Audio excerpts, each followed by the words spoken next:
जिस तरह जीवन एक सत्य है, ठीक प्रत्येक व्यक्ति को ये भी भली भांति पता है कि मृत्यु भी एक ऐसा सत्य है जिसे कोई भी जितना मर्जी झुठला दे, परंतु इसे बदला नहीं जा सकता।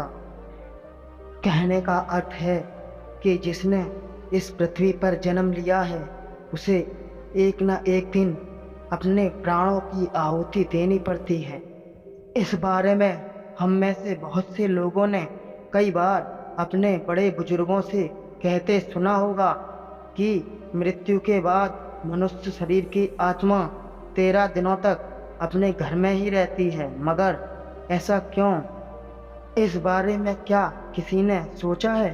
अगर नहीं तो चलिए आज आपको इससे संबंधित जानकारी बताते हैं और जानते हैं कि आखिर क्यों मृतक शरीर की आत्मा 13 दिनों तक अपने घर में भटकती रहती है।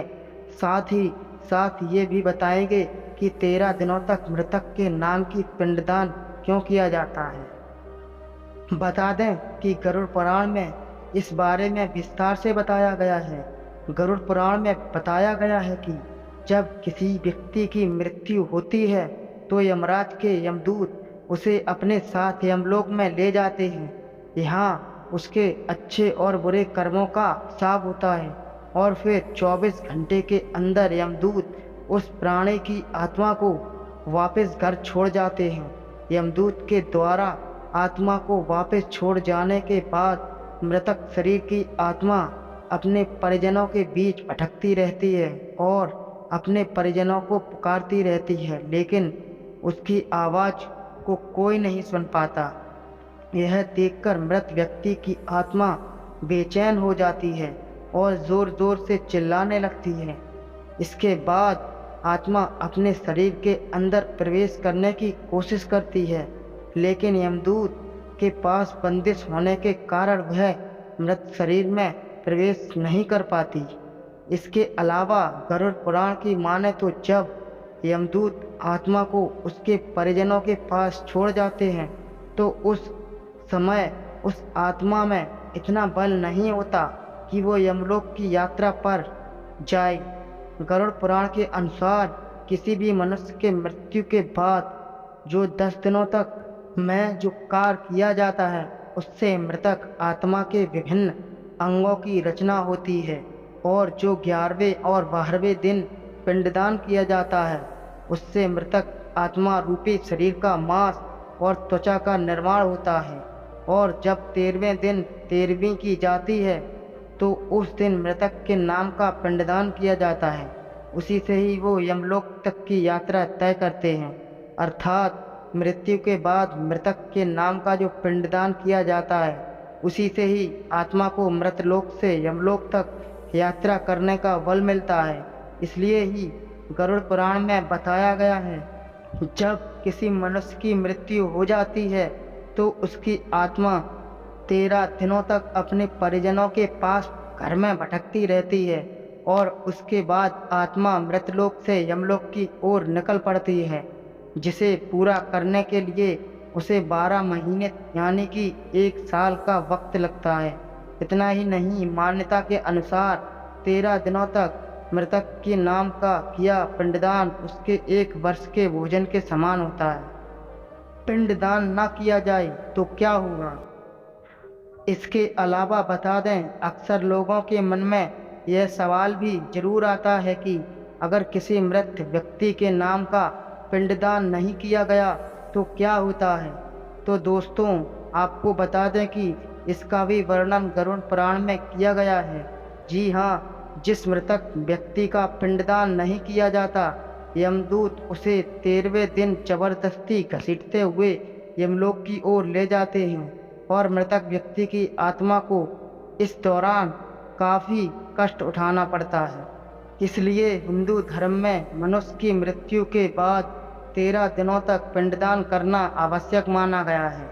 इसके अलावा आपको बता दें कि 13वें दिन परिजनों के द्वारा मृतक व्यक्ति के नाम का जो भोज करवाया जाता है, अगर वह कर्ज लेकर किया जाए तो मृत व्यक्ति की आत्मा को शांति नहीं मिलती।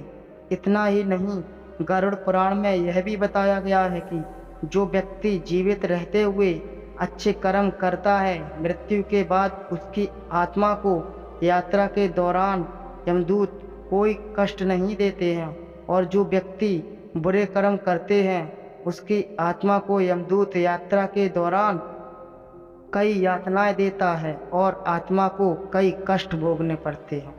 कौन सा कर्म करने से अगले जन्म में किस जीव या किस जीवात्मा का जन्म मिलेगा, यह हम इसी जन्म में जान सकते हैं। गरुड़ पुराण के अनुसार इसी जन्म में जान सकते हैं अगले जन्म का रहस्य। गरुड़ पुराण के अनुसार मृत्यु के बाद जीवात्मा का जन्म किस रूप में होगा, यह उसके द्वारा जीवन में किए गए कर्मों के आधार पर निर्धारित होता है। गरुड़ पुराण हिंदू धर्म में 18 महापुराणों में से एक है। इसे वैष्णव संप्रदाय का महत्वपूर्ण ग्रंथ भी कहा गया है। गरुड़ पुराण में जन्म, मृत्यु, स्वर्ग और नरक के बारे में बताया गया है। साथ ही इसमें व्यक्ति के कर्मों का लेखा जोखा का उल्लेख भी स्पष्ट रूप में मिलता है।